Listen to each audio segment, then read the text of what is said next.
on that the week before. But obviously we're starting here on Villa. And Villa, I mean, Make-A-Wish played it most recently, nice little A6 win against Outlast. My concern for them is that sometimes they don't look great on the attack at coming in and getting these opening picks here. And Inferno, they're starting on the attack. So this is something where Wildcard Aces, if they can just sort of wait out the round a little bit, get that opening pick and play back, things could really start to struggle, but here comes that classic Dokkaebi ban. Very interesting to me to see Villa and Chalet go on the board. NA tends to be a little bit lagging behind when it comes to percentile winages, when it comes to the defense and the attack in comparison to other regions such as, Europe or South America and dealing with APAC and Brazil. You have to be very wary of the fact that NA is a little bit different in that regard, and the T3 scene is very much so hard stuck in that point. They really don't stray away from what the pro scene does. It's called trickle-down stratonomics. That's the little key term that I coined for it. Starts in the pro scene, it hits the T2 scene, it drops down, T2 scene, drops down to the T3 scene, and then it hits everything else past that point, collegiate pretty much after that, or around the same time as T3. We're pretty much still stuck in the state where it's favorited, it's going to stay that way. And while everywhere else on pretty much every map is attacker favorited for the most part, you still see some maps go towards the defense. Villa, this one could go either way. I would like to say that defense could be a better option here starting off for the Wildcard Aces, not just because they are favored a team going into this one, but on top of that, they had a pretty solid defensive win rate. Meanwhile, Make-A-Wish didn't have the best attacking win rate, and their defensive side was their stronger half. I still can't get over the fact, I'm so torn on whether I hate trickle-down stratonomics, because on one hand, it's genius, but on the other, the origins is just it's horrible. Something I hate. So, but you know what? I'll give you credit for that one. That's a banger. I have to agree with you completely here. Make-A-Wish starting on the attack is going to hamper them initially into this game. I do wonder if they've been able to sort of pull things around a little bit. The last two times these guys played here, that 8-7, the attack was kind of an important side for both of these teams. Getting a lot of their wins on. It was 4-2 split each time. So I don't know how this is exactly going to pan out. I'm quite interested to see how these attacks have changed since then, but immediately, Wildcard Aces going for this extension. They're running the Wamai. They want to try and catch these gadgets. And interestingly to me, they haven't banned out the Azami, which we see them doing a lot of places, instead getting rid of that Valkyrie. So denying Black Eye information. They're starting on defense. They don't want to have to deal with in that side swap stone photo, because otherwise you're just running around with those nitro cells. The floor goes boom every place you step. It's a bit of a pain on a map like that. It surely can be, especially when you're considering towards kitchen and dining, where you see kind of the older mainstay style play of pulses and castles and cap cans and things like that, right? A lot of nitro cells typically being brought alongside that cardiac sensor. Nitros are very dangerous, and when you're talking about planes and games, the player down at piano can really deny a play from below, planting behind that vault door, and they can do so mostly safely, which is something that a lot of teams really desire for a point like this, where there is a quick entry in through bust and a somewhat safe plant idea. Some teams will just say, hey, that's what you bring a smoke for. That's what you have the toxic babes in the back pocket to work with. Wildcard Ace is not opting to do so, and on top of that, one thing that is of keynote that you kind of touched on there in your last statement, the Azami's on the board. Meaning, the Flores ban is not as impactful as it necessarily could have been. With Azami still being allowed to be played, you don't have a lot to deal with those giant barricades that'll be plopped up in front of your view. It's going to make it very difficult for the attack to safely get around some of these foothold and apex fronts that Wildcard Ace is going to be rocking with in this first half. And wow, already, first bloods for both sides. Bri finding Maxley and JJ lost their life fairly early on. Yeah, I think you're actually kind of okay with that from the side of Wildcard, though, right? You got a bit of damage onto Silent as well, whether you know it or not. That is going to pay off for you later on. You lose the Jaeger, the deployment's already done. You get rid of a set of nades. Maxley hadn't thrown any of those out. And now Kiru just getting aggressive, dropping that hatch, is able to trade out, right, coming down the stairs to get Butters as well. That's a beautiful little bit of coordination there from the Aces. You run off like bandits, get back to site, you wait things out a little bit more, and again, just this constant drain from Make-A-Wish's attack.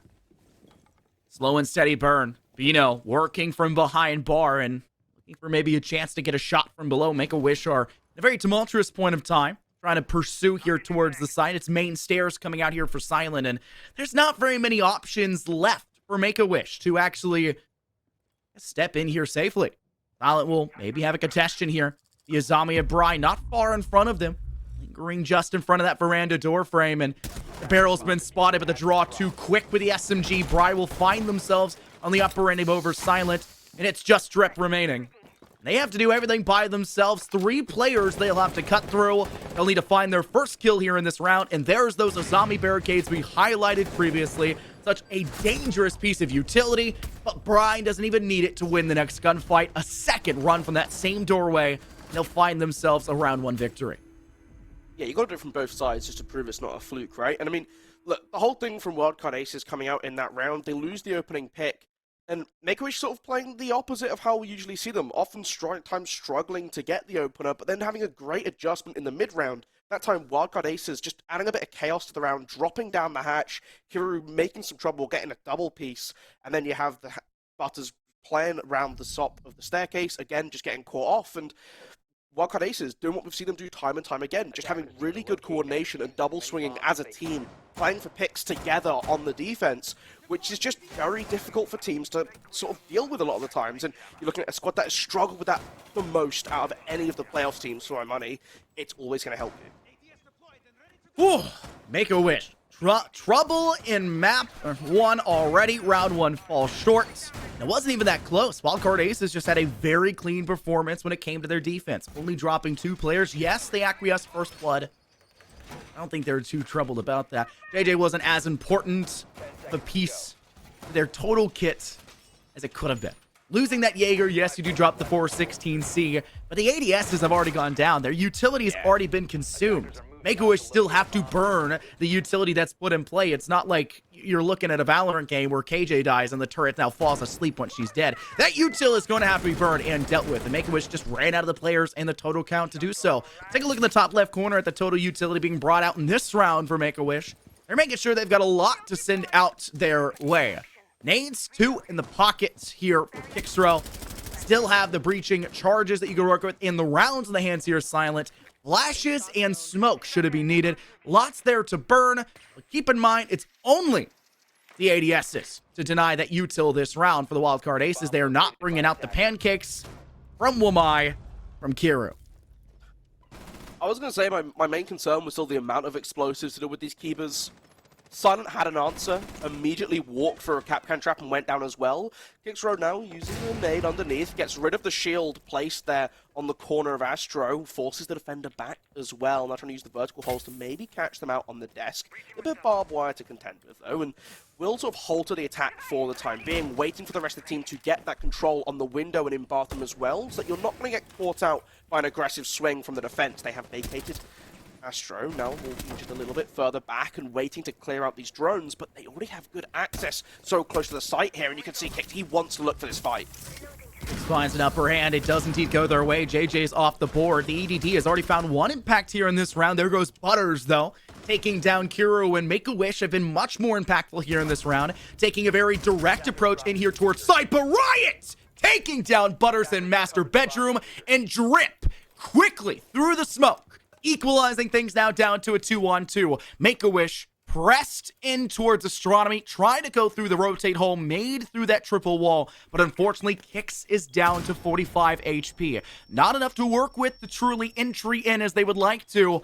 And a player hiding behind the bomb chassis. No, by statue, it's Bino for another. Dropping maxily, it's just Kix all by their lonesome. Diffuser in no man's land, easily collectible, but it costs them a huge amount of HP to do so, and it's a stand-up frag. Once again, a much more tumultuous round for the wildcard side, but they still come out victorious. Yeah, and I mean, Make-A-Wish kind of did the right thing there, right? They get that control downstairs, they're able to get the pick onto the Azami, you no longer have to worry about these keepers, you can play a little bit more loosely, now you don't have to burn through so much utility. But what happens? You move into Astro, you just get caught off by Riot. There's not much you can do in that situation, right? Riot, wonderful little challenge onto Brix, gets the player and master, and then just domes him through the smoke. You can't really complain, right? It's just unfortunate timing on the side of Make-A-Wish, fantastic timing and intuition from Riot. But you got to deal with those. And in the 2 versus 2, the way that Bino and Riot had set themselves up with this crossfire on the split doorway, there was no opportunity for the players of Make-A-Wish to walk into Statue, but they still have no information inside of sight. The drones are too little at this point. And with time ticking away from them, they don't have that opportunity to get the information before they move in. They have to try and pick one or the other. They get that sort of mini trade out, lose the 1 versus 1. And again, Wildcard Aces just doing a really good job of just playing off the back of each other to make sure that they tidy up these rounds. That Make-A-Wish, in that round, the position they're in, the 4 versus 2, should be able to push it through. I highlighted this objective previously in an earlier conversation in round 1 about how it's very reminiscent of older style of siege play. Pulses, castles, cap cans, a lot of nitro cells typically. Not what we're seeing right now from the Wildcard Aces. In fact, it's a very newer set of kind of setup coming out for them. You have the Melusi with the Banshees. They do have a mute to work with. Once again, kind of foregoing the idea of a Toxic Babe. They have not opted to bring out smoke whatsoever in all 3 rounds we've seen. Heroes moving over from a Trap Operator that was previously brought that Capkin in the hands of Riot, now over to the Frost Mats.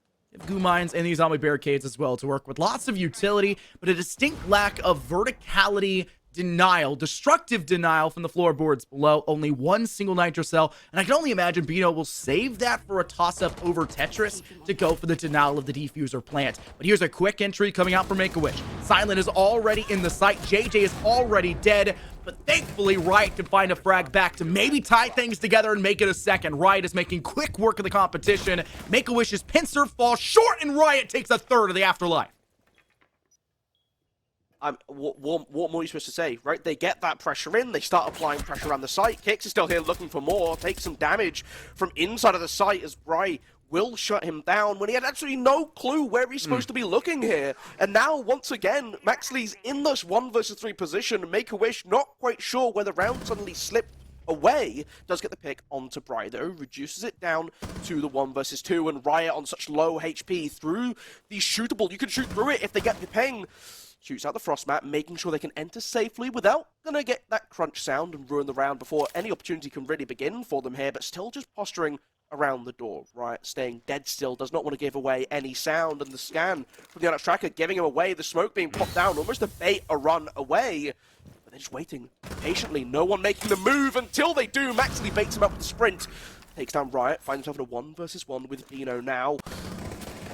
One of the last alive in the last round. Can he bring it home for the team here? 50 seconds left on the clock, though, Inferno, and just still looking for this single doorway. Pulls out the shotgun, maybe anticipating the Jackal to walk up a little bit closer, but the rotation comes through to China, looking for an alternate way into the site. Met immediately by Bino. The smoke dropped, but still can watch the door. Recognizes the rotation coming through, and again, just watching with the SMG-11 ready to take the gunfight. The pings come through. This is the opportunity for Maxley to take the swing, but Bino still comes out on top. Bino is forced to go for the gun engagement, not only because the Inox scanner that was tracking their position from the initial angle they were working from, but also they stripped and ripped their nitro cell too early. Blew it quickly after they had just lost Riot behind that frame. All right, and a wonderful round, sitting 8-1 now up to this point. Could have gone 9-0. They hadn't fell victim there to Maxley right at the end. But the Wildcard Aces just look insurmountable. A 3-0 start. This would maybe be the point at which Make-A-Wish would call a timeout. They've seen all 3 objectives. They've seen 3 different playstyles for those points. But notice the disparity in terms of the operator selection that the Wildcard Aces have been bringing. It seems like every round there's something new going on. There's something different working for them. And Make-A-Wish just still haven't necessarily found that answer. The concern in round 1 was Brian the Azami hanging out inside study, dealing so much damage to that doorframe towards main stairs, taking down 2, both Silent and Drip in the final frags. Round 2 became a problem for Riot once again. Same thing with Kiro. And then in round 3, who outsplit Riot with a single SMG spray through multiple walls to deal with players. It just feels like Make-A-Wish are trickling in 1 by 1, and that lets Wildcard fight those fights where they theoretically have a 50-50 shot, and they're just gunning better. So it turns into a 90-10. We'll have to see how they deal with it, right? Because even more has been added to this roam, and that looks, from the look of things, we've seen a large chunk of this Make-A-Wish front starting off.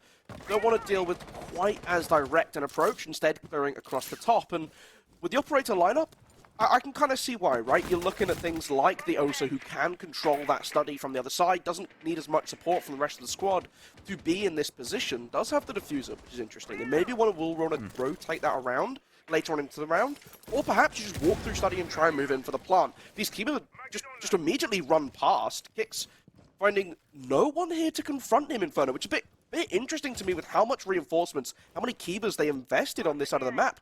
To give it away in 50 seconds, this feels phenomenal for Make-A-Wish to already be past all of that setup.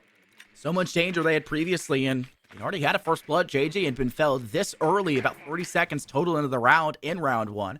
While there was a refrag back after that point, it feels like Make-A-Wish don't have as much pressure going against them. It doesn't seem like Wildcard Aces have extended that far out towards the master bedroom. And that early pressure for that extension has been quickly felled back.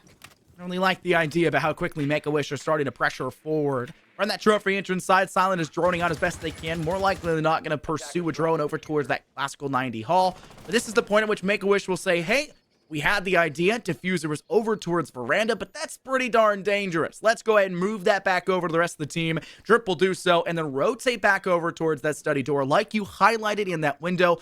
But Akiba Barricade locks out that window, and Bry locks out that door frame. Could be a very dangerous fight for Drip, who, unfortunately, if they lose that pincering player, could cost them dearly. The hard breach charges to get that access into Vault, and immediately throwing out a Candela, a quick trade in the background. Kiru goes down, but they're able to take Drip with him. Butters does have that diffuser now, though, and is waiting on landing for the fire to go away. The Vulcan detonating when they tried to walk on in.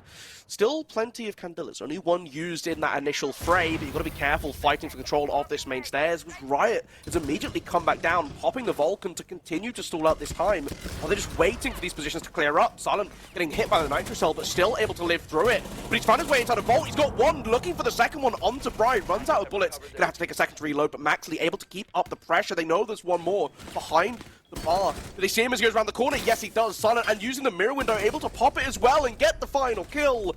Treated to a masterclass of Silent walking through sight and ripping apart Wildcard. The defense there of Wildcard Aces was just a little bit too passive, and that passivity cost them dearly. Silent taking a keynote out of maybe Riot's book about aggressing after the first frag and using that as a snowball effect to collect more. Because of that, the FMG9 just has plenty of targets to go against. What are you going to do against it? There's nothing you can truly fight back. Allow for Silent to swing from that trophy side, from Vault in towards the bar, take down the bar player, swing from that own mirror window that was put in play, and use that defensive utility against them. Did feel like Bry had enough impact there in that round defensively. Yes, they did take down Drip, but Kiru lost their life in the same fell swoop. And losing out on that Wamai loses a heat gun in an engagement when you're locking down behind a shield. It's just something that Wildcard Aces didn't want to give up at that point where there was still a minute left on that round. And Make-A-Wish knew that. They knew that they needed to apply that pressure quickly. Send Silent to the breach. They had already opened up inside Vault. Take that pressure early. Catch the side of Wildcard rotating to retake control of that shield placed on map and work from there. And they caught them on that rotate. Caught them on that defensive adjustment. And Make-A-Wish will capitalize. Maxley just... I wish it kept the blitz. Bit of a blitz enjoyer, but you know what? I can see why maybe that isn't the kind of play they want to go for. Grabbing that Lion once again, and I'm sure they'll be hoping to get a little bit more value out of it this time around. The scan's not really coming through in time to save the rest of the squad. Last time we saw them bring it. But immediately setting up on this window, just watching in towards Wolf, the silhouette crossing over, but not at the same time. They drop away, they bow out of that 1 versus 1 very early on into the round. Neither team wanting to lose that initial member. The Claymore's being set up to watch out for runouts. Makes sense, it has been Make-A-Wish in the past on this map. Still just getting ready. The setup here, they bring in the ace, they want to try and play for that master control, and again with Butters bringing that drone in down below, I'm expecting to see some pressure up this astronomy staircase like we saw before. It was kicked underneath with nades trying to clear this position out. I don't see a good reason why it isn't going to be the same thing again. Silent not getting caught out by a Capcan trap quite so early into this round also means they will have this breaching launcher to be able to use to just get rid of some of these castle barricades that are clogging up a bit of the bathroom corridor. Make-A-Wish, last time we saw this objective, didn't necessarily have to be concerned about the ADSs and the magnets. They opted to bring plenty of flashes to deal with those key core kits of the Wildcard Aces, unfortunately losing a huge amount of that potential early. losing one player to a Frostbat, one in a DBNO. They'll both be cleared up. Butters and Silent off the board, and Silent's not going to be allowed to repeat the miracle, I would say. It may seem that if you're a Wildcard Aces fan, that victory in that last round. Drip able to find one pick, but unfortunately the second will elude them. It leaves just Maxley and Kixrow all by their lonesome in a 2v4. Double the man disparity. A very tough battle ahead for the Make-A-Wish side. And it's not going to be the easiest of chances. Note where Bry is lying in wait. It's not that veranda door that they highlighted the last few times we've seen that Plains and Game Zoom side, but it is still just as dangerous to swing, but Kix goes prone and catches Bry's feet. They never cleared out this position in the back corner of Astronomy on the globe. With the way the walls have been set up, moving out of this position can be quite difficult with the long angles that can be drawn in towards you, shooting out the drones and backing off again. Still this man advantage, and Maxley so low on HP is something you want to make sure you keep control of. You're low on HP, and you're also low on flashes now, coming quickly. Having to use their Gone 6 to break away the barricade, give them a chance for an entry. Kixrow already at the door here, stepping in towards Statuary, looking to clear away the possible player inside Master Bedroom's door. But no one is there. Kix is quite aware that there could be one a bit farther behind, but doesn't swing far enough to see Bino, and will pay the price because of it, taking down Max, and they'll let their teammate deal with the final. It's JJ stepping up after that last round, and it will be a round one for the Wildcard Aces to alleviate some of the concern that was possibly there that the Make-A-Wish side could have surmounted a comeback to maybe bring things up to a 3-3 half. The Wildcard Aces have guaranteed positivity at this halftime switch. It just feels like Make-A-Wish forgot the reason why they were in the advantageous spot the last time they were attacking that site, right? They had Silent, they had Kix come underneath, start to apply a little bit of pressure. They got an early pick, right? Lose it to the Capcan trap. But more importantly, they were playing below with explosives to try and just deny utility. And instead, they didn't focus on getting below. They never had a plan for how to get past the shield that was set up in Astronomy. And because they never did that, they started moving into the walk-in. They met that early lineup of aggression that we saw from Wildcard Aces that you should be expecting when you see the castle, when you see the Azami. And they just kind of got caught out and gunned down on these longer angles, which is something that, again, there were good ways for them that they have shown they can do to deal with that. It's a little bit unfortunate because Make-A-Wish a couple times now have had a good idea before, come back a second time, and not quite been able to execute in the same way. I don't know, I just want to see another attack and win. It feels like we're missing a lot from Make-A-Wish. I think that's kind of the ultimate point, the dumb down point. I'll take a play-by-play moment here. I'll dumb it down as best I can. It just feels like Make-A-Wish have a lot at their fingertips, but it doesn't feel like they're making full use of what's been allotted to them. There's a lot of space that's theoretically on the board. There's a lot of util they're bringing to burn away lots of key core kits here for the Wildcard Aces, but it just still never feels like it's enough, despite having the pieces of the puzzle ready and waiting. Impact nade goes out. It will clear away the Selma placed on that wall. A second one sent out by JJ, and their last, but he still also sends out a couple shots towards Kixrow's heads, and what do you know? They'll connect. They'll force over, Make-A-Wish towards maybe away from Pantry, but Trip has other ideas. Takes a very dangerous swing. Will fight a one-on-one with Diffuser in their pocket, but thankfully for the Make-A-Wish fans out there, they'll come up clutch and find themselves an even trade. Yeah, you now have this pressure inside a Pantry. Jammer back online now after the EMP's duration running out, so you can't get that breach open without taking a swing through that doorway. Other players inside of Kitchen preventing that from being a possible course of action for the time being. So the rotation coming through, join up with the rest of the squad. Interesting scan here. You're not seeing too much action downstairs. It's above now that you want to see what they can try and pull off. They have Butters on this sledge. If they can start to apply this vertical pressure to clear up space for them to walk in for this plant, that would be fantastic. Just nailing out these corners, making sure they can walk through the top floor. But it's tucked away in the corner of Astronomy that they're going to have to be very careful of. Bry once again just playing so cheekily on a doorway. Does Gemini spot it? Does the Gemini check? Does the Gemini check? Bry will clear away the Gemini replicator. Quickly make their hasty retreat back down to that first floor, and Silent is readily aware of that fact. You got more than just drones in the back pocket of Make-A-Wish, which is a thankful measure. Look at how many drones they have remaining, and that's been a consistent factor for their team. Only 2 up to this point. It was the same thing last round and the same thing the round before. Feels like all their drones are going a bit too dangerously into the thick of the fight and costing them a lot of information that could be readily, apparently, I would say, impactful when it comes to these later stages. Hero in a firefight for their life, and unfortunately, it's forfeited. Maxley gets the upper hand just barely, surviving with 40 HP on top, putting us into a double-man disparity against the Wildcard Aces, who are finally looking down the barrel end of a possible round loss after the, well, round 4 round they took previously. Brian, another firefight, no matter how cheeky they can be, Maxley still manages to even things out for a trade, leaving just Riot, and Riot has been clean when it comes to this objective, but denied of it here. Finding one, but that's it. A one and done. As it'll be Drip to find the refrag back and give a good round over to the Make-A-Wish side to end things off at halftime 4-2. I think they can be happy with that, an inverse of the last time these two teams met here, but for Make-A-Wish's map pick, I would have liked to see a little bit more of confidence coming out on these attacks, right? And to give them credit, right? A lot of these rounds, they had very strong ideas coming into the round. It just felt like sometimes they'd start off with a little bit of plan A, and then they'd add in a little bit of plan B, and then they'd chuck in like this spicy ingredient on the side, and they didn't quite mesh well together, and that would give opportunities for Wildcard Aces to find picks back, and there was a little bit of, just a little bit too slow for Make-A-Wish to go from part 1 to part 2. I think if we can see them shore that up, that'd be quite nice. But now they come onto the defensive end of things, and already kind of a slightly different approach to things, right? Silent grabbing that Warden, brilliant just for getting around flashbangs, smoke grenades especially, that Ying counter always great.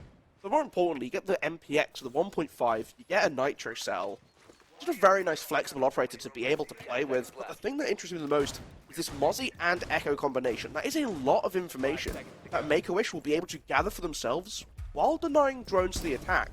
If they can successfully pull this off, and kicks on this Mozzie, something that on the attacking side you need to make sure that you are using your drones efficiently to pin him down early into rounds so that you don't end up in these situations where he's given opportunities to flank, to come up behind you, to come in the side and collect kills and disappear again before you even know what's happened to you. His role here is more than just being a Houdini disappearing act. It's also a responsibility of having that Nitro Cell work in towards a later stage of the round. We highlighted the piano play from underneath to deny that vault door. We highlighted just how important it is to have a ace up your sleeve, would be the phrase that I would say, and it made more sense when it was the Wildcard Aces in the first half. Now with Make-A-Wish on that hand, I like the idea that they've changed things up highly. The Mozzie, the Echo, the Yokai drone, the smoke finally being brought out on the board, something that the Wildcard Aces just didn't want to utilize previously, you know, to each their own. It obviously worked out for them going 4-2 at that halftime. But it's just another matter of fact that there's a lot of key components here that Make-A-Wish have, but a lot of it can just be denied by a lot of the destructive utility that Wildcard Aces are bringing on the board. They had 4 nades coming into this round. They have breaching rounds, and they have the Zofia lifeline for the impact rounds. It just seems like the Wildcard Aces are bringing so much available to them that a lot of those shields, a lot of the util, like the Yokais, are having to deal with the magnets, can just be burned away quickly, and it allows for Wildcard Aces, when they want to push out, to do so effectively. With a bit of an opening in towards site up here, Butters is looking to challenge it, but has to be a little bit careful. Obviously, on that smoke roll, you don't want to die too early on. Hero, though, able to find the first pick, and it's been quite a slow round, right? There's a bit of movement from the Wildcard Aces setting themselves up, finally find Silent, and now are looking to try and start to move over towards taking this main stairs control away, but a lot has been invested by Make-A-Wish. Vertical holes, Maxley supported by magnets and ADSs. It's going to take more than just a gunfight to clear out this position. The amount of support, the amount of these, just these holes, going to be such a pain, but they are going to try and brute force it, walking up, losing Bright immediately. The Yokai coming in, doing wonders for Maxley, who's trying to make it a triple, will eventually be shut down as both Kiru and JJ get picks on the board. Drip trading out the Zofia, dropping that case inside of Study as well. Kiru is in position to pick that up. Bino taking a little bit of damage and will now be a little bit more cautious of the angle from behind the bar. Butters popping a Toxic Babe to buy himself just a little bit of time there, though. Inferno, Giro's just swinging for it. No! Giro had the light at the end of the tunnel. and unfortunately sees the wrong end. A 1v1 now forced by Bino. It's Butters off. Bino now swinging in towards Vault. Sees the barrel of the gun, just has to swing for the kill. Finds it! Drip off the board! And the Wildcard Aces will clutch up in the final 2 seconds of this first attacking round for them. Make-A-Wish put up a huge fight, but couldn't keep them at bay once they forced the matter at hand. 2 players through main stairs. Yes, they were dealt with, but you gotta be worried about Veranda as well. And what a flick to find that kill from your Zofia. A much-needed frag. And yes, Make-A-Wish find 2 more quickly afterwards, but the damage has been done. Just wish we saw more from Kiro sneaking in through that toxic bay. I mean, that's fair play, right? If you can brute force it, if it's not being watched properly, and you can walk in study door to catch Maxley on that crossfire, I mean, you get that control. You can start to play from these positions, and yes, he gets traded out for it, but that was the hardest part for the team to break. You had Butters providing support to the staircase. When Maxley backed off, you have to go for it. And they committed to it. They doubled down. And it paid off for them to put them in that 2 versus 2 position. And, I mean, okay, we can say what you want. The turnaround from Butters to make sure Kiru didn't get the kill there was incredible timing. It was lovely to see. A little bit of siege tomfoolery. But still to then close out the round as well. Just fantastic work. And Wildcard Aces just continuing to accelerate this lead is brilliant for them. Kicks trying to get something back early into the next round with a run out isn't going to pay off for him. Not on a long enough angle to be caught out by the shots from Kiru. Nice attempt if it was the other window. It did commit to the barricade, so could have helped him a little bit. But JJ's immediately gone and spotted another run out. Make-A-Wish just kind of throwing caution to the wind here, Inferno. Just going for whatever they can think of here to just try and get a pick early on into the round, to try and slow down Wildcard Aces and just kind of force them to take a back seat in the round for a bit. Despite the attempted run out, it still maintains an even 5-on-5. Maxley being droned out very effectively from multiple angles. In fact, 2 drones were seemingly coming in from that closet side. It is Drip off screen to deal the first impactful frag here in this round, with only 50 seconds having dissipated away. Kiru off the board, and while they were on the Nook initially and in that last round, they repick over towards the Ash, and Guard Aces seemingly were trying to change up the strategy ever so slightly, trying to burn away as much util and keep those players back. They only have magnets to burn, and because of that, the Wildcard Aces will just send 6 flashes in, use that as a way to blind out the competition of Make-A-Wish and zone them away from some of these door frames and chokeholds that are being so effectively there for them, and it's just not working. Silent finds yet another pick, takes down Bry. A 2-man disadvantage now in favor of Make-A-Wish. And look what Kix is doing. A bit of that own Bry medicine, swinging in through the closet. Barely escapes with their life as the player was shooting through that bathroom window. But it's just all too late. It seems like the Wildcard Ace is going to trickle in one by one and lose their life back to back after each other. And this is what happens, right? When Azami's left up and the Flores is banned away and you're trying to push through a part of a map which historically has always been very easy for defenders to gum up with utility. This is the classic, you grab the Wamai, you grab the Jaeger. You don't need the Jaeger anymore because you just have so much more explosives available that it just takes forever to peel through it, and it burns up all your utility anyway. 45 seconds here, and with Bino injured in a position which is realistically going to be unrecoverable. What do you go for here? Do you just go for a rotate and they're just going to try and buy time on the roof? It looks like that's the play. I kind of respect you, right? You effectively get a mini timeout, an extra one if you need it later on. They're at this 5-2 position. If they can win the next attack, that should be the focus here. You just think 20 seconds to figure out how we're going to attack into the basement, or not the basement, into kitchen dining. That's a pretty solid foundation to be on here for Wildcard Aces. 10 seconds to go. I like that Riot just steps up to the rooftop and hangs out for a little bit. Tactical timeout without actually needing to call a timeout. You have seen at least 2 objectives. So you say, hey, we can talk things through without needing to waste and burn our timeout. And the Wildcard Aces very well may need that timeout. Considering how much trouble was caused by them in this round, they may have to see this objective again. And Make-A-Wish, thankfully, for the Wildcard Aces side, can't replay that site for a little while. They're going to go ahead and choose to go down to the first floor towards dining and kitchen, not attempting lanes and games once again after that wild card clutch up in that first round of the second half. We're going back to the basement without being the basement. Let's see if the Wildcard Aces take control of Pantry through that stairwell before, like we saw the Make-A-Wish side did, or if they're going to go for a top-down approach, which I can only expect. It wasn't for the fact that Bino was on the glass. Okay, I think they'll go top-down. They're changing things up so slightly. Maybe we're going to go in for that Pantry window and then take that breach and then work a denial from there. Just an interesting strategy. But look at what Make-A-Wish are bringing to the table. Very much so a heavy extension to that second floor. And I predict that it'll more likely than not stay for at least the first 45 seconds.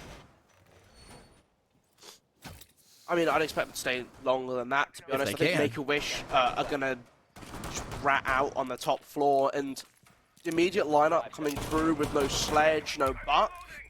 I don't think Wildcard Aces are actually going to try and challenge them for it. There's not really enough in the lineup to make me feel like you're going to get true value out of doing so. Instead, go for that horizontal, try and break your way in towards Memorial and try and play it that way. And I think they might have a little bit better success with that. You've got Kiru on this Nook once again, who's just going to be able to find themselves in some very awkward positions, coming through the basement if you need to, with the Pantry staircase. Always a very viable rotation later on into rounds if you haven't touched it before. But immediately they are going to be checking out the top floor. They are going to try and clear out at least towards main stairs to make sure that there's no one behind Riot when he jumps in through this window.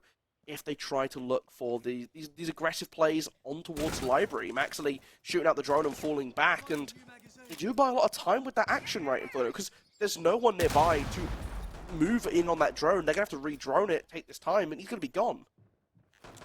Hastily made retreats. Maybe it's done fast enough. Hero, though, working in towards Library. Has her drone following up in front of them.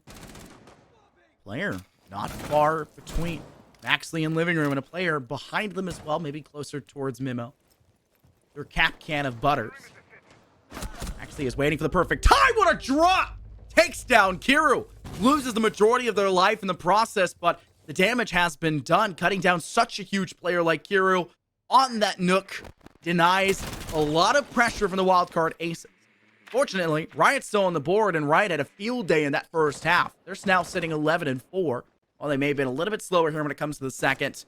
Don't let a boulder rolling down the hill continue its momentum and get harder and harder to stop. But for the Wildcard Aces, they just need to collect 2 more rounds here and there, and they just need to make sure that Make-A-Wish don't get away with some of these free kills early. They've got to try to deal with Kix, who just finds a free kill onto Bright, just re-swings without having the gun up, and because of that, Wildcard Aces are a 2-man disadvantage. I mean, like I said, right, Make-A-Wish is going to sit there. And with very little happening for Wildcard Aces, right, they're slowly moving through different parts of the map, now looking to try and apply that pressure onto Pantry Stairs.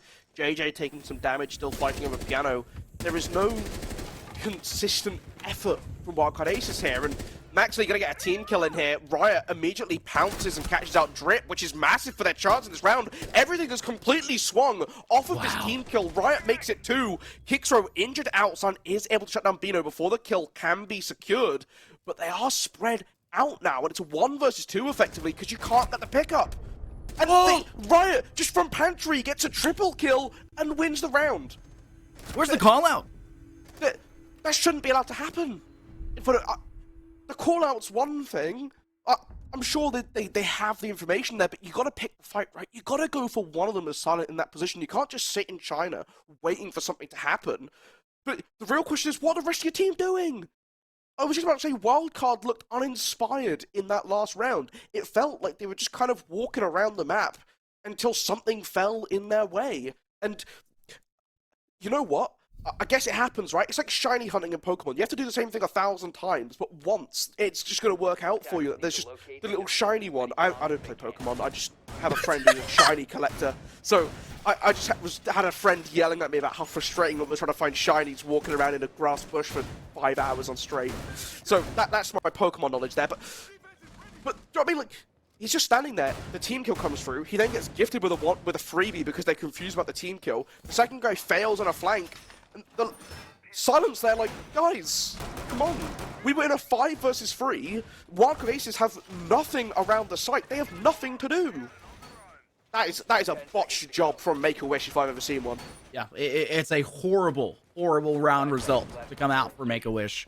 The Wildcard Aces will now reach match point 6-3. They'll need to double their round count to tie things up and possibly lead us over into overtime. Let's remember what happened last time. We saw this objective of choice here for Plans and Games. It was a round win for the Wildcard Aces. Though a close one, still a round win nonetheless. Window towards Astronomy has been breached. Pouring out from that last round. Triple kill from within Pantry. Where's the communication? You only have one sub. Make-A-Wish are working with Drip, who's not on their mainstay roster. Everyone else is, as far as I'm aware, is. That would maybe be a reason, but it shouldn't have been a reason. You still are all in the same call. You're still all able to communicate. A player in Pantry. They look towards it, but you just lose that gunfight. Start pre-firing. Start spraying. Take shots first. You have so many rounds still available, and time is limited for the Wildcard Aces. Take your chances. You're already out in the open in no man's land. It's going to cost you. Naxley, though, speaking of being costed, their life off the board early, and you lose a Warden, you lose the Gamer Shades, and that is a lot of potential flashes that could be sent in for the Wildcard Aces that now everyone is potentially being able to be victimized from. Selma's popping already towards the study walls again, going towards this main stairs, and there isn't as much invested by Make-A-Wish to support Silent in this position as when Maxley was on it before, walking up the stairs. They force out the trade. Brilliant job from Wildcard Aces to take that ground, maintain man count advantage. And now, the first Toxic Babe forced to be popped from Butters. They can start to just look on in towards the site, try and find gunfights on these longer angles. The flank coming through. Brian, he wasn't looking at his screen. Bino is able to get the pick onto Drip to maintain that advantage, though. Still aware of the flank, opening up the wall, exposing Bar now, and trading out Butters. A 1 versus 2 for Kicks to save the map. Standing on maps. I'm about saving the map. They're holding maps from this point. Sitting inside Aviation, Bino will go and start planting that diffuser behind Bar. Covering fire slightly there, just set up for a cross from that veranda side, but Bino will stick that plant as the teammate of JJ will fall, but it is Bino to stand up and take matters into their own hands. Not the regressor, but the aggressor. Setting up the Wildcard Aces to be a positive team. Now exiting the first map here, Villa, which, might I add, was the Make-A-Wish team in map pick. A very unfortunate result for them in the end. So I just see the ban phase being Flores here, Dokubi, Azami, probably Mirror. If I was a betting man, those would be my 4 that I'd lock in. Flores has been banned first and foremost, that by the Make-A-Wish side. The Wildcard Aces will now get to test their luck, so to say, choosing their attacking ban and getting to pick the first defensive one. Their attacking ban will be that Dokubi. You highlighted how effective the Dokubi ban has been and just how consistently it's been banned out. Let's keep in mind, I mentioned before, Azami having been left unbanned created a lot of problems for Wildcard Aces, specifically on Villa when it came to the master bedroom push. The one round they lost when it came to their attack. They struggled the most with, is what I'll say, before finally being able to conclude things out in a 6-3 fashion. It is, in fact, going to be banned down, and a smart decision for the Wildcard Aces, especially when they're starting off on the attack. They don't want to take a huge loss early. They want to try to keep things even before they transition to the defense. Oh, it might be a Solace ban, actually, as well. Could be. That's Valkyrie, Solus. I think it's be the Mirror or the Solace. One of those two. We'll stick with the guns. We'll go Mirror. Let's see it. Let's see it. Make-A-Wish. Make it 4 for 4. Oh, Yes. Oh, beautiful stuff. I don't know. I'm impartial to the Mirror ban here. I think Chalet has a couple sites that really benefit from it. And I'd expect Wildcard Aces. They're one of these teams that will run and lean into it when it's available. So I respect the ban coming out. I could take it or leave it, but I like it here. In this specific example, bit of a fan. The Carly coming out already from Bino. Interesting. There's obviously the tower that people will sit in with Carly. If you do this in my ranked games, I'll probably hate you because you sit in one position and do nothing for about 3 minutes, and then we lose on time, and then we lose on time. But if you play it more actively, in a sort of Thatcher-esque way, I get it. I can see the use for it here. It also gets past castle barricades, which Butters is bringing. You can use that lance for that. So you've got a little bit of variety in how you use these lance charges. But immediately, this is what you expect to see on a dining kitchen hold. You go upstairs above, you're reinforcing, and you're playing to stall out as much time as humanly possible on the floor above, so that there isn't enough time to get good reach access, get good verticality established down into dining, into kitchen, so that the time is left in such a low, vulnerable position. When they commit to an execute, you can catch them out with smoke grenades, not available here, but more importantly, nitro cells. Wildcard Aces. Mind this is their map pick. Take things a little bit slower here for their initial push through.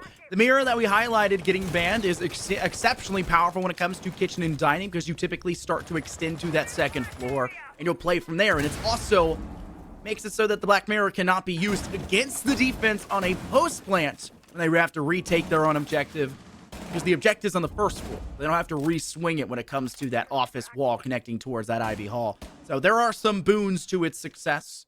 However, it doesn't seem to help Make-A-Wish. It's been banned. They don't even get to use it, and Butters is off the board. That's a big loss. The Wildcard Aces finding first blood from the hands of Bino.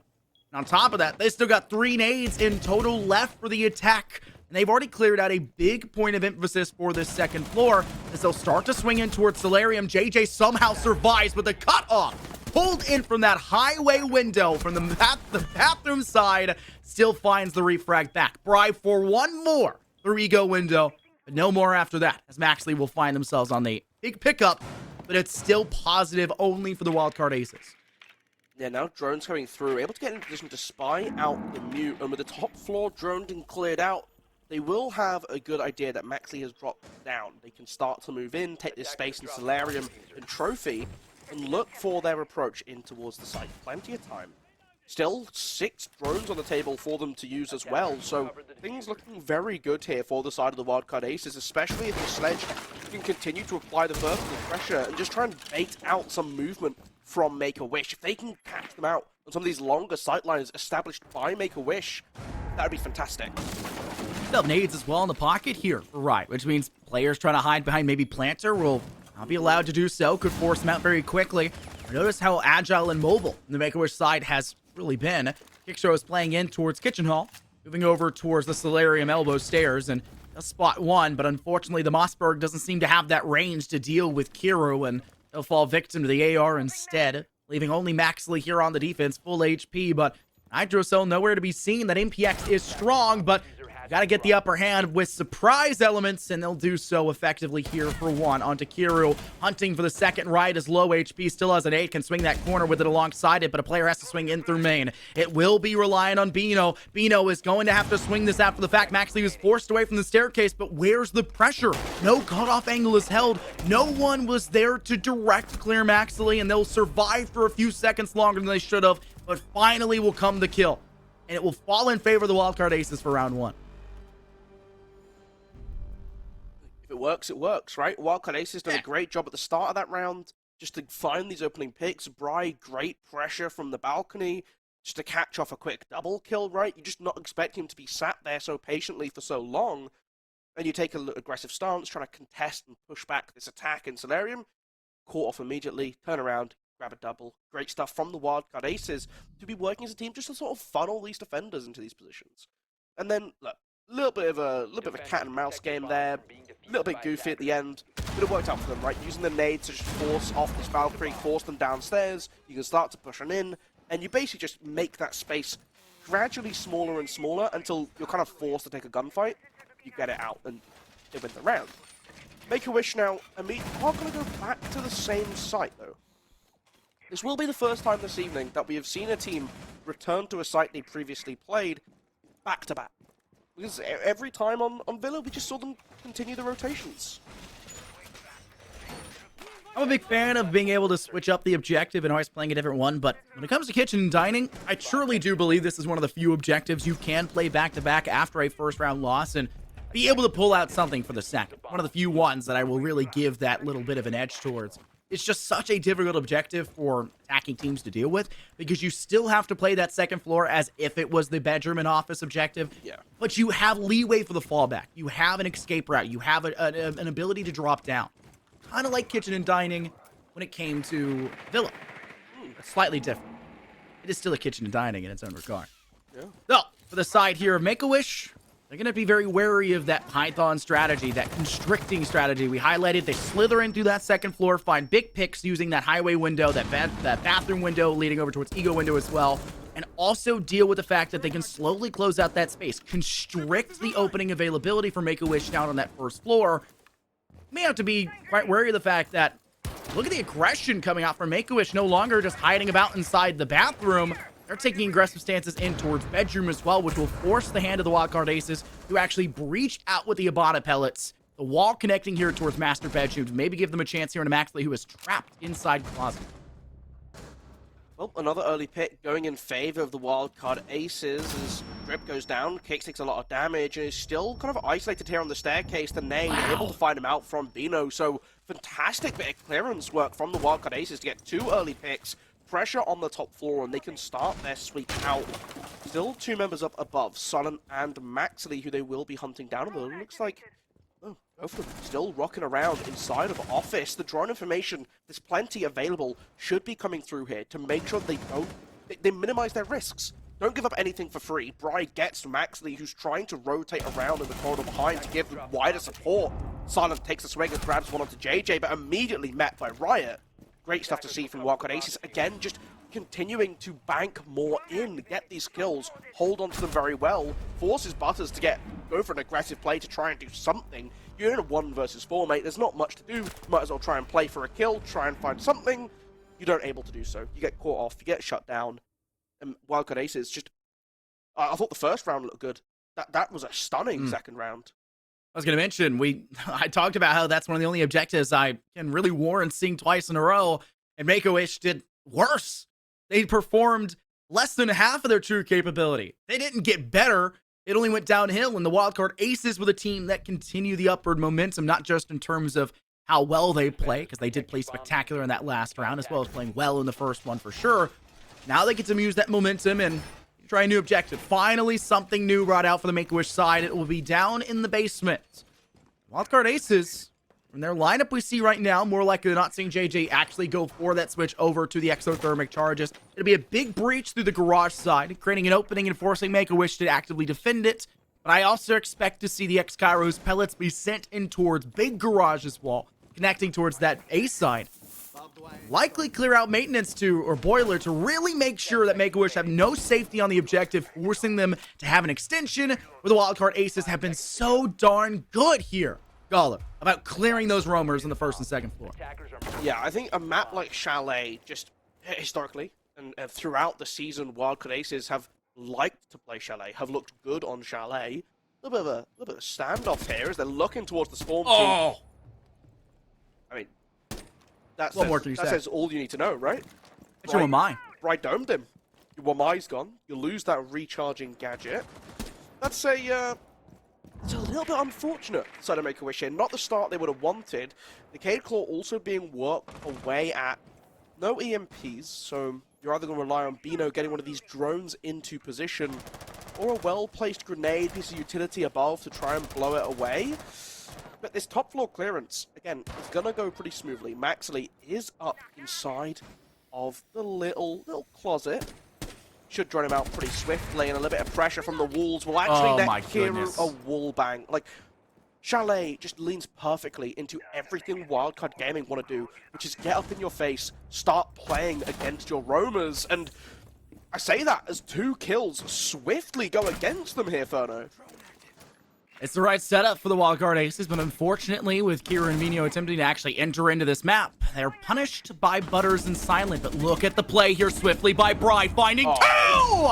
3 kills already in the round, and a big setup by Bride. And you can feel the trash talk in the chat. It's over again. Bride continues to capitulate the point further, swinging through Snowmobile Garage and finding yet another victim at the end of their rifle. The Wildcard Aces have driven the point home. This is their map, and they have no plans to give it up to you on the other end towards Make-A-Wish. Here's that first pick by Bry. Beautiful. Was also peeking and veering towards the window that was just held there by Vigno. Try and deal with that run out that could go there instead. The surprise factor that was attempted for Make-A-Wish from that window peek just wasn't surprising enough. And I think that's really indicative of how much the Wildcard Aces truly love and know this map of Chalet. I do want to give some credit there to Make-A-Wish, right? You have this position where you lose your initial roam, you lose your Jaeger, you lose your Wamai, and you're down to the 5 versus 3. And in some positions, some teams in that position are going to shy away from their opponent. They're going to consolidate back down in the basement, they're going to wait for these pushes to come through, and they're just going to hope they don't get boxed out too hard. Make-A-Wish recognizing that isn't going to be the case with Wildcard Aces. Wildcard will take the time to make sure that you have zero comfort left, and instead the correct play here is to get up in their face and try and find a pick back. If you go down to that 5 versus 2, if it doesn't pay off, to be honest, the round, you're still going to lose it if you don't do that. If you do nothing, you're still going to lose. So take that aggressive action, go forward and try and make something happen for you. They did that, they bounced around back, but Bry he just found the opening. And it's something that Bry's so good at doing. It's just being in the right place at the right time.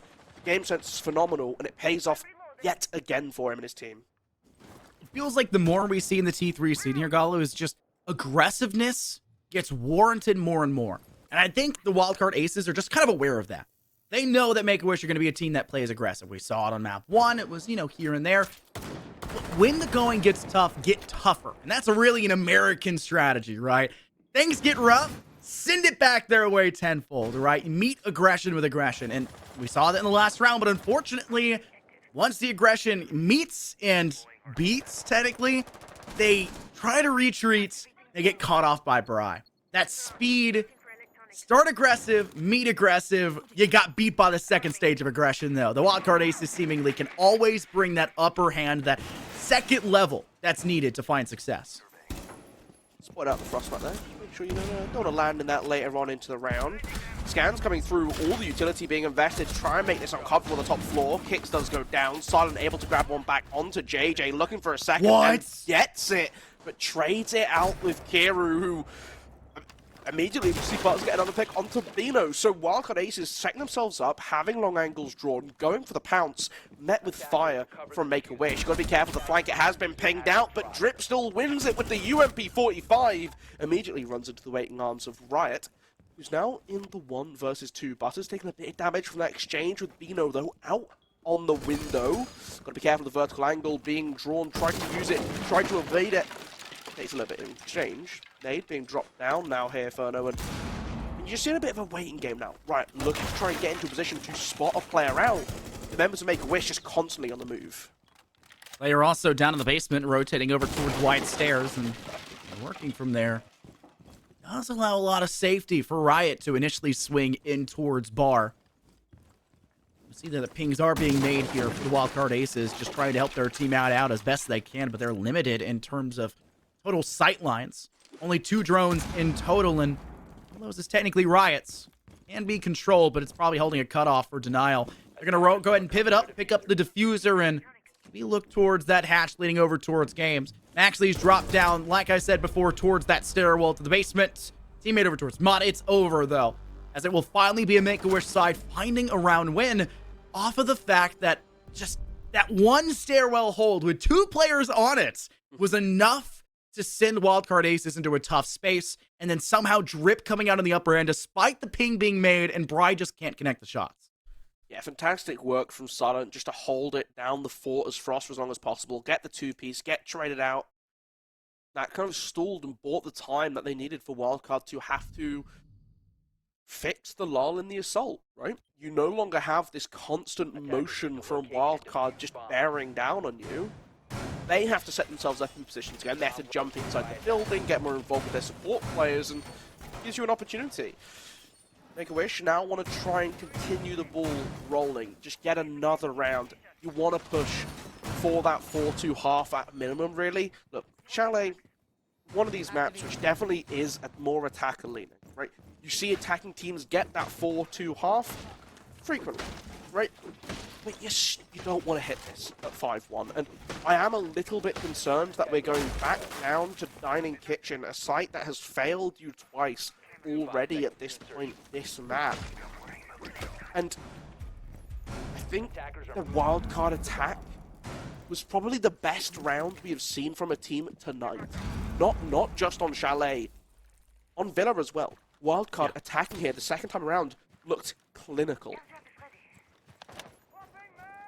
They were gorgeous. There's no other way to phrase it. I highlighted round 1 was good. Round 2 was pristine. Exemplary. Squeaky clean. Exemplary. Big word. Big. Thank you. Not an American word that I hear very often, that's for sure. The Wildcard Aces. That is, yeah. To be fair, it's a good film. Good setup. Wildcard Aces, though. Wildcard Aces, though.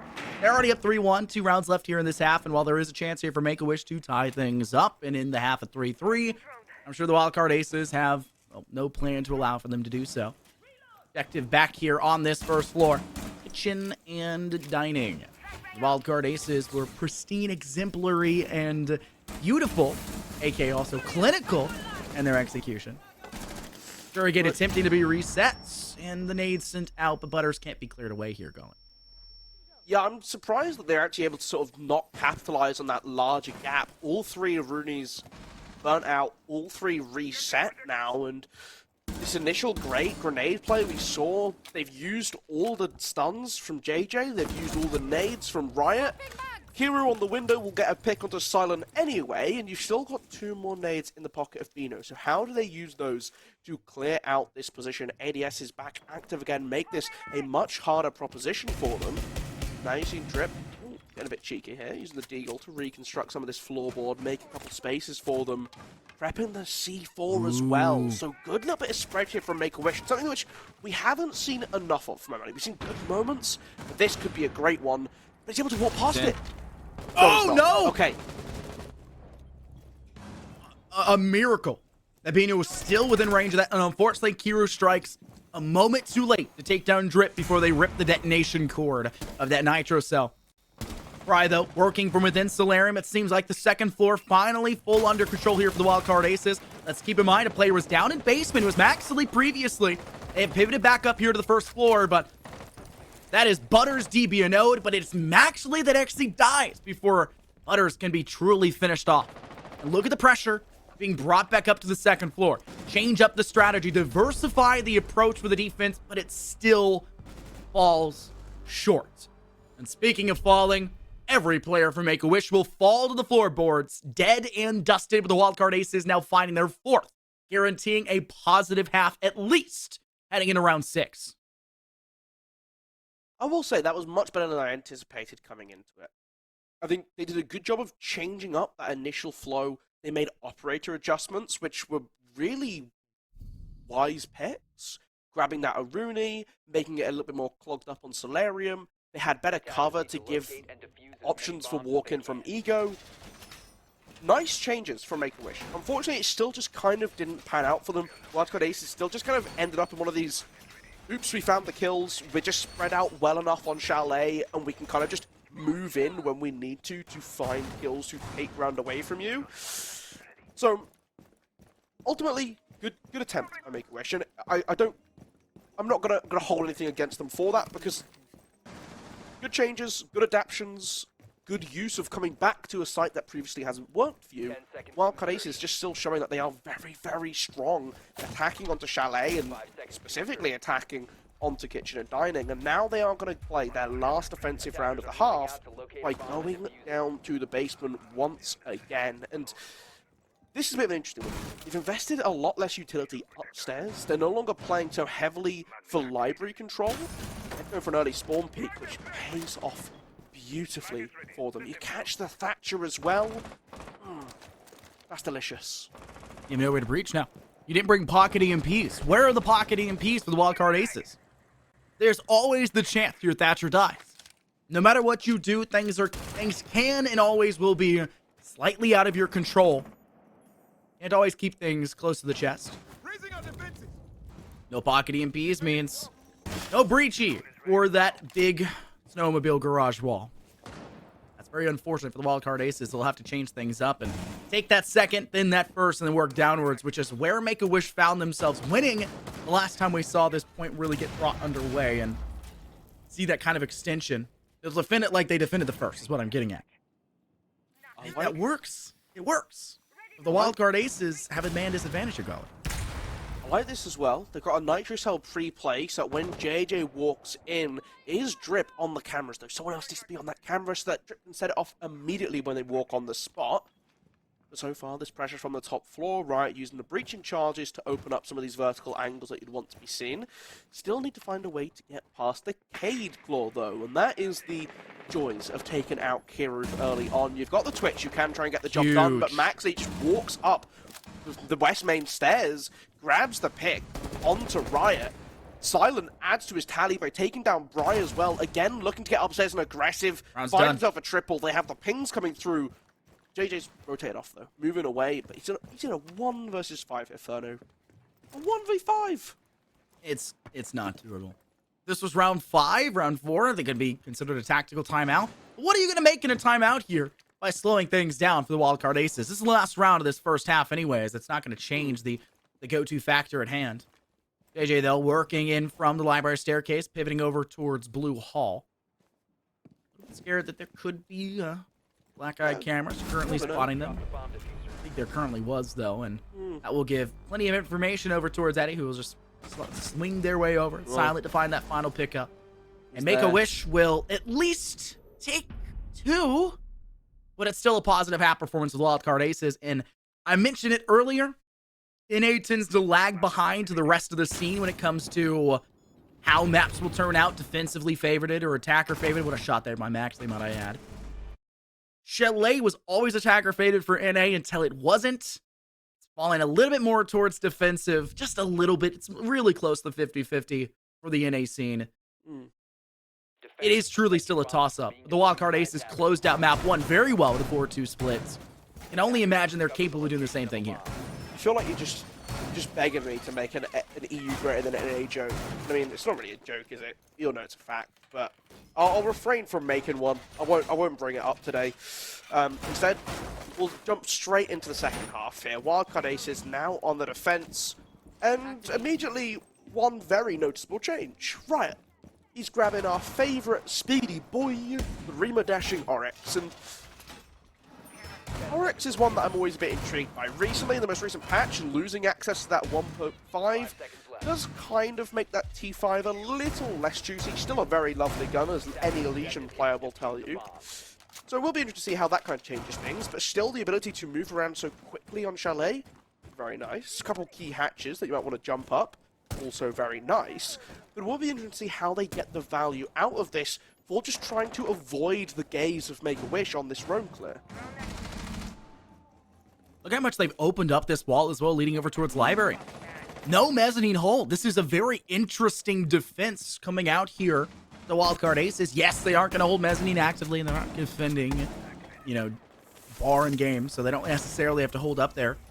But the shield placed in the door frame leading to piano, where typically you would just give up that position and play a shield on piano itself, it's an interesting change-up for the side here of Wildcard Aces. In fact, there is no shield on piano. Kiru is going to have to straight up hold this directly. And they don't have a great ability to hold behind that shield they did previously because they left that hole open. Leading into office here from Ivy Hall. And it's already been breached open from Big Window on that mezzanine side.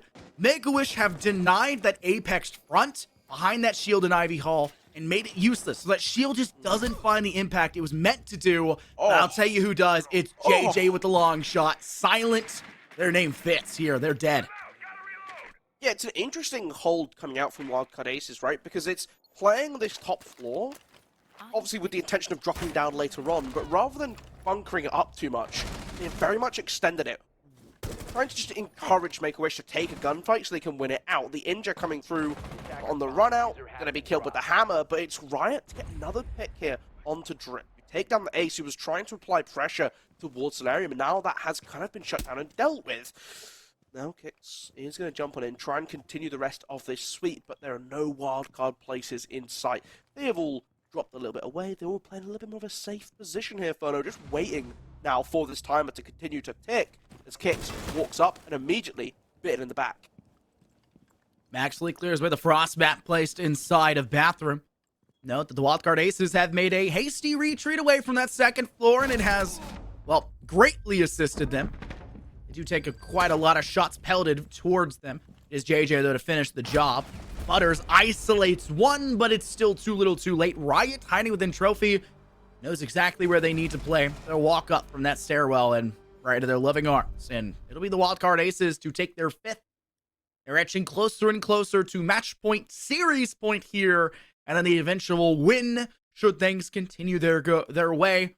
But starting off the first round of the half with a win like that, much like they did on Villa, a lot cleaner though. That Villa one was a very close engagement. It was a 2v1 that ended up going Wildcard's way, and they were the one in that way. A much cleaner way than they did, and this was a really, really strong defensive hold for the Wildcard Aces. Make-A-Wish are going to have a lot of trouble on their hands, and they're going to have to push over here towards Billiards and Bar. Attackers have discovered the location of a bomb. Now, we're going to see how they do this. Right, grabbing that shield on the top of Ivy. Very classic. Last round, we saw them open up a lot of this wall because they wanted to play the longer angles from far back, and there is an option to do that when defending inside a library, right? You play in the back corner, they've dropped the top with Riot, and you know, when we saw that change, now you get the 200 HP stim boost. Effectively just means you go to full HP plus overstim unless you're on like 1. Generally, you get the full heal plus full overheal. That was amazing for living through things like the Capital bolts that were coming through. When you get injured out by a nade and pick yourself back up again, Hero goes for a run out. Nice little attempt.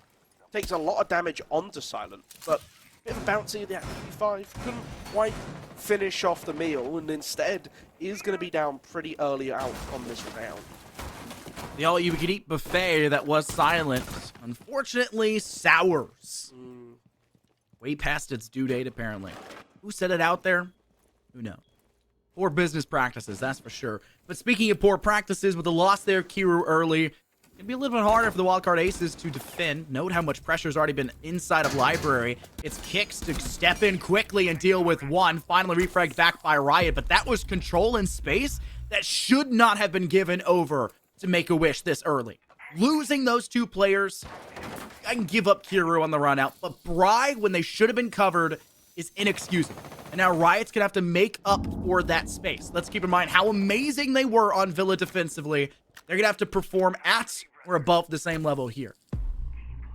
Well, getting good value out of these overstims to try and take these gunfights, but it isn't gonna matter in the end. The angle drawn from Silent, and now this 2 versus 4 situation, they're trying to go for the retake above, but that's not where the majority of this threat is anymore.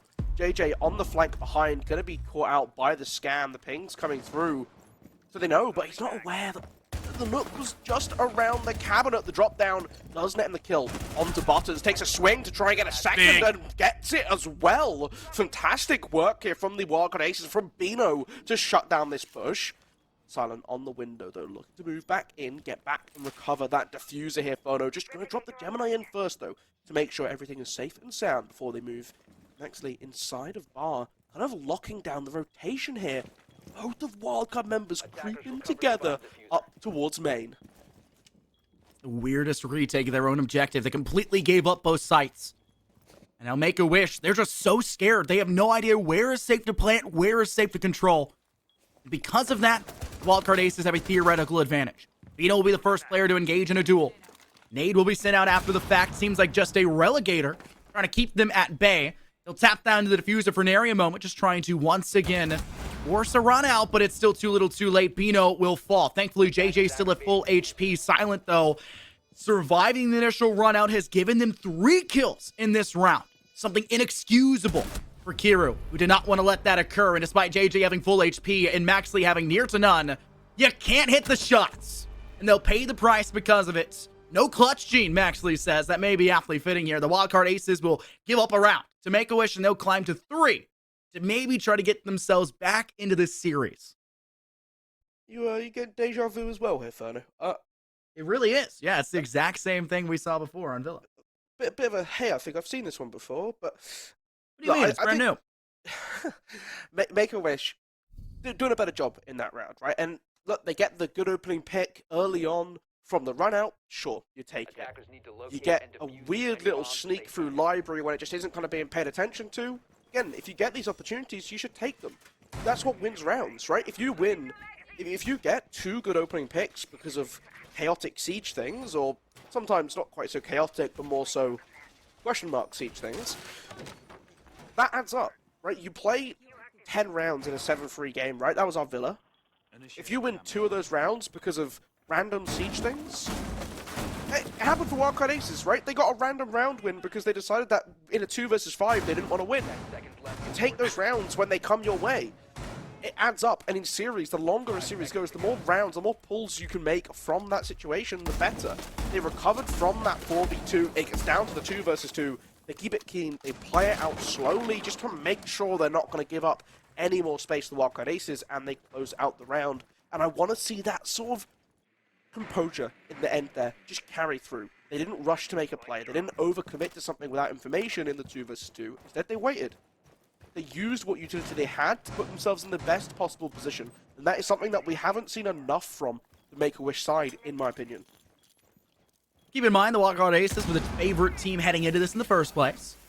Highlighted just how good they were as a program, just as a team in general. It doesn't mean that they are guaranteed to win.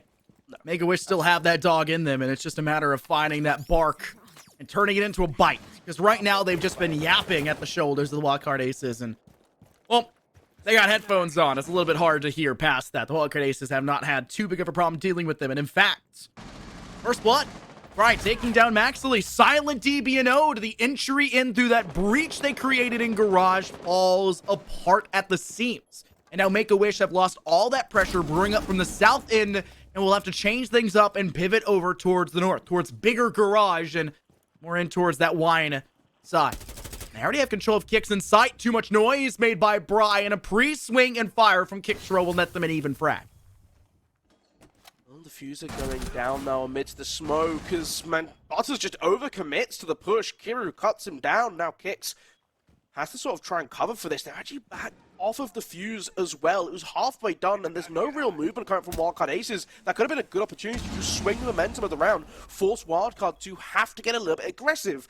But instead, Kicks doing the best job as possible to just kind of slow down any movement, to slow down these rotations from Wildcard, as a second smoke is going to be popped to cover from behind while they now commit to the plant. It's being stuck to the movement already being heard. As you can see him jostling towards Connector. Kick does get one, but immediately traded out by Kiru, who will just swing round for a second. Bino coming in from behind to force the rotation out of the Thermite, who was left with no more space to run to. Wildcard grabbed the round, and while I don't hate how Make-A-Wish played that, I also do wonder if they could have maybe committed to that plant the first time around. Change the game, 100%. Taking that plan initially, where they had a player actually inside Blue Hall, was holding in cubby, it couldn't be seen by Kicks initially. If they had played that, they wouldn't have lost Bry on the initial swing in. Sorry, not Bry, I take that back. They would not have lost Kicks on the initial swing in alongside Silent. There would have been much more potential for Make-A-Wish to hold on to it. I'm not sure what exactly forced the hand to stop the plant. The smoke dissipates, they lose a player, they get off. The player that lost was 30 feet away, or yards, however long that is in non-real numbers and measurement systems. Non-real numbers. It's just a made-up system, I'm calling it here. Distance is a social construct. It's so right. They were right. But Make-A-Wish, they're so close again, and it just feels like every time they're at this precipice, the boiling point, where you'd expect it to broil over the top, somebody puts a spoon in the pot, somebody turns off the flame, and it just all dies out. And the Wildcard Aces come in and clean up the trash. And that's really what Make-A-Wish look like when it comes to those in-game engagements. They dogged on JJ last round, or the 2 rounds prior in the last half switch. They said JJ doesn't have that clutch gene. Couldn't handle it. Didn't get to clutch it up. Guess what? Make-A-Wish don't have a clutch gene either. As a team, they can't find themselves success when it comes to the objective.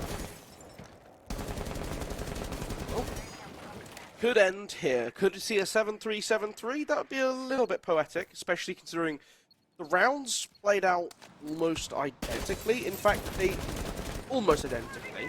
Not quite. But again, dealing with this extended top floor hold, they're going to run it back, Wildcard, right? And it was dealt with the last time initially by going straight to Ego Balcony, opening the window and breaking open the breach, which forced Kiru back. This time around, they are engaging more directly with Library. And you can see just 50 seconds kind of wasted doing nothing. They are able to get a kill onto JJ, though, who is just getting a little bit overzealous, walking out to the window in West Main lobby, and that's going to give Kix the opportunity just to jump straight on in. The Frostmat dismantled, going to walk to the corridor, get the kill onto Bino prone. He's lost That's sight. it. Kix has claimed a triple. Kix has apparently come into their own element. Dogs on JJ, question marks in the chat, follows suit with Bino and Bry. Now it's up to the Wildcard Aces to come back here in this round. Maxley will attempt to start here. The plant hops off of it, and that's where Kiru will pounce. Beautiful again. The Wildcard Aces denial here of Diffuser has been pristine, and now it is just Kix and it's over. Riot, defensively, the best player we've seen today by far when it comes to the defense. They come up clutch again. An insurmountable wall to overcome, and Make-A-Wish falls short as expected after that map 1 performance.